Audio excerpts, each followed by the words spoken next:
यल महानगरपालिका गुकगु राष्ट्रिय खेलकुदे पदक त्यागकुपी कासामिते त सम्मान यागुदु सोमबार यल महानगरीय जुगु ज्याजुले महानगरीय प्रमुख चिरिबाबु महर्जन स्वर्ण रजत व काश्य पदक त्यागकुपी कासामिते त सम्मान याना दिगु ख गुकगु राष्ट्रिय खेलकुदे स्वर्ण पदक त्यागकुपी निनिमसित जनै निदो तक्का रजत पदक त्यागकुपी चिन्च्यामसित चिन्यादो तक्का व काश्य पदक त्यागकुपी चिन्च्यामसित जिदो तक्का लहलागु ख जाउलखेल युथ क्लब ए डिभिजनमा पढ्न सफल र फ्रेस अवस्थामा रहन अनुरोध गर्दछु।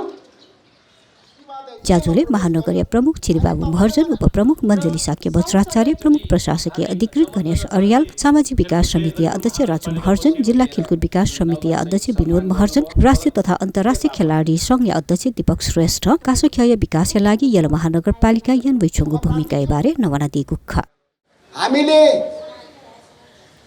एन्फामा जति पनि क्लबहरू हुन्छन् A division B division C division त्यसमध्येमा चाहिँ ए डिभिजनमा चाहिँ ललितपुर महानगरकै होस् सबै भन्ने चाहिँ हाम्रो उद्देश्य हो। सोही बमोजिम अहिले थुप्रै क्लबहरू भइसकेको छ र खुसीको कुरा गएको वर्ष बी डिभिजनबाट ए डिभिजनमा चाहिँ खुमलतार अनि चर्च बोइज यो दुईटा क्लब चाहिँ स्तर उन्नति भएर एमा पुगेको थियो र हामीले एउटा नीति लिएका छौँ। जुन जुन क्लब नीति त नभनौँ अहिले हामीले यसको व्यवस्थापन चाहिँ महानगरपालिकाको मेयरको एउटा भइपरि कोष छ त्यो कोषको रकम प्रयोग गरेर यस्तो बी डिभिजनबाट एमा स्तर उन्नति हुने क्लबलाई हामीले चाहिँ 20-20 लाख रुपियाँ दिने हाम्रो चाहिँ एउटा नीति एउटा चाहिँ हामीले कार्यक्रम राखेका थियौँ र सोही कार्यक्रम बमोजिम गत वर्ष हामीले 7 दोबाटोलाई बीबाट एमा आउन साथ 20 लाख रुपियाँ खनखन गरेर दिइहाल्यौँ। अनि यो वर्ष चाहिँ अब चर्च बोइज र खुमलता दुईटै टिम बीबाट एमा प्रवेश गर्यो।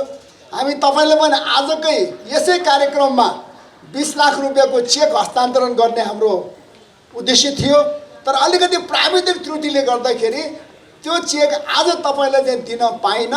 भरे भोलिसम्ममा तपाईँहरूको कार्यालयमा हामी चेक पुर्याइदिन्छौँ। यहाँहरूको विजय र यहाँहरूको सफलता भनेको हाम्रो महानगरपालिकाको पहिचानसँग पनि निरन्तर रूपमा जोडिएको हुन्छ।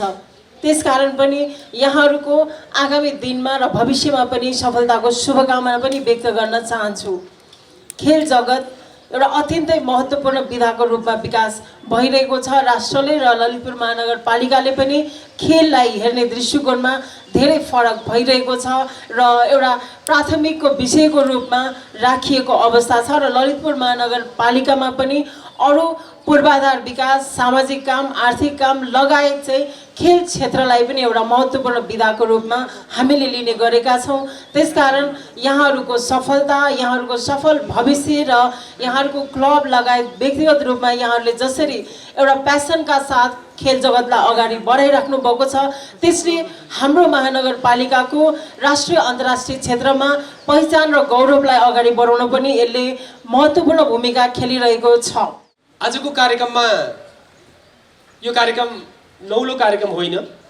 ललितपुर महानगरपालिकाले हरेक वर्ष महानगरभित्र उत्कृष्ट योगदान गर्ने उत्कृष्ट नतिजा हासिल गर्ने खेलाडीहरू र व्यक्तिगत हिसाबले खेलाडी साथीहरू र सामूहिक हिसाबले क्लबहरूलाई प्रोत्साहन गर्दै आएको छ।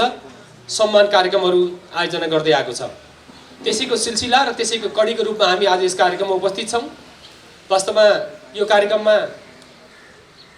राष्ट्रिय अन्तर्राष्ट्रिय जगतमा खेल जगतमा आफ्नो उत्कृष्ट योगदान गरेर उत्कृष्ट कार्य सम्पादन गरेर ललितपुर महानगरपालिकाको शान अभिवृद्धि गर्नुहुने तपाईँ सम्पूर्ण खेलप्रेमी साथीहरूलाई महानगरपालिकाको तर्फबाट एकचोटि हार्दिक नमन गर्न चाहन्छु, धन्यवाद व्यक्त गर्न चाहन्छु।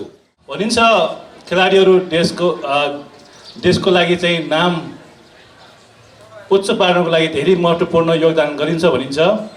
साँच्चै नै यसपालि 9 राष्ट्रिय खेलकुदले ललितपुर महानगरपालिकाको शिर उच्च गरिएको छ र हामीले नियमित रूपमा फुटबलका क्लबका ए बी र सी का खेलाडीहरूलाई र क्लबहरूलाई चाहिँ एउटा प्रोत्साहन स्वरूप हामीले नगद प्रदान गर्दै आएका थियौँ र यसपालि हामीले दुईटा कार्यक्रम संयुक्त रूपमा गऱ्यौँ। एउटा चाहिँ 9 राष्ट्रिय खेलाडी जुन पदक विजेताहरूको लागि चाहिँ हामीले चाहिँ चेक हस्तान्तरण सहित सम्मान कार्यक्रम र क्लबका पदाधिकारी क्लबलाई हामीले चाहिँ चेक हस्तान्तरण कार्यक्रम संयुक्त रूपमा गऱ्यौँ। सफल भएका सम्पूर्ण खेलाडी भाइ बहिनीलाई म भित्री हृदयबाट बधाई तथा शुभकामना दिन चाहन्छु।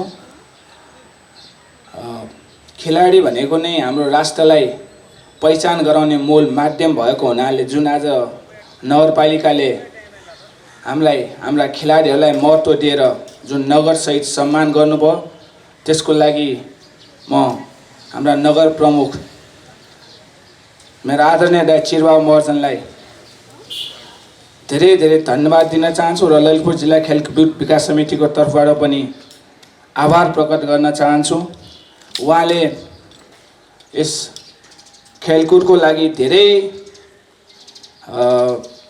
चाहिँ विकास हुने कुरामा सहयोग गरिराख्नु भएको छ।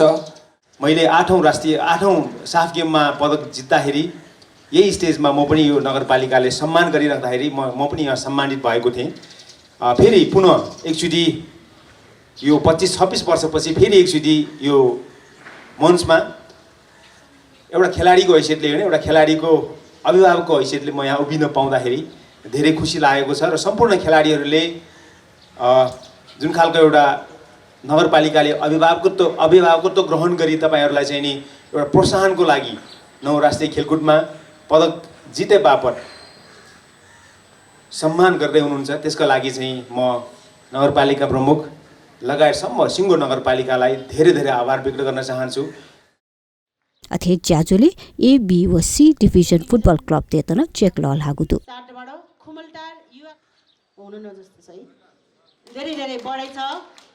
महानगर ए डिभिजन या लागू खुगु क्लब या त खुगु लखत्तका बी डिभिजन या निगु क्लब या त चंगु लखत्तका व सी डिभिजन या पेंगु क्लब या त निगु लखत्तका लल हागु ख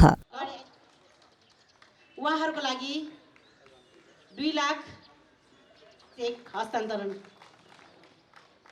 को अध्यक्ष एवं प्रतिनिधि र त्यसपछि सी डिभिजनका क्लबहरू त्यसपछि चम्सी खेल शुभकामना क्रमैसँग ब्याडमिन्टन भएको छ प्रिन्स दाहाल